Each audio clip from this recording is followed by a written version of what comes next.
ஏன் காரணம் அப்படின்னா நம்பிக்கை தங்கச்சிமா. நம்பிக்கை தான் வாழ்க்கை. நம்பிக்கை எங்கே இருக்குது? நீ உட்கார சேரில் இருக்குது. நம்பிக்கை ட்ரான்ஸ்ஃபர் ஆகிட்டே இருக்க பாரு. என் தங்கச்சி நல்ல கேள்வி கேட்பா. நம்பிக்கை. மைக் ஒர்க் ஆகும். நம்பிக்கை. மைக் யார் வச்சா? அண்ணன் வைக்காரு. சாக்கடிக்காது. நம்பிக்கை. கேமரா சூப்பராக பார்க்க முடியும். நம்பிக்கை.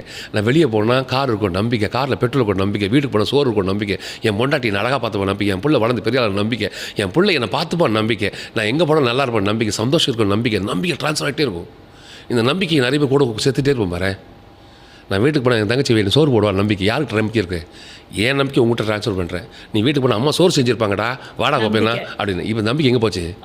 அம்மாகிட்ட போச்சு. இப்போ நம்பிக்கை தான் வாழ்க்கை. நாளை என்பதே நம்பிக்கை. அடுத்த வருஷம் என்பது நம்பிக்கை. எல்லாமே நம்பிக்கை தான். என்னடா கடவுள் மாதிரி பேசுகிறேன், நான் இனிமேல் பேசுகிறேன். நானிலாம் கிடையாது. வார்த்தை அழகாக இருந்தாலே வாய் மணக்கம் தங்கச்சிமா. லைஃபோடைய லெசன்ஸை இவ்வளோ சிம்பிளாக பார்க்க முடியும் அப்படின்னு கற்றுக் கொடுத்தது ஒரு பெரிய பெரிய விஷயம் தான்.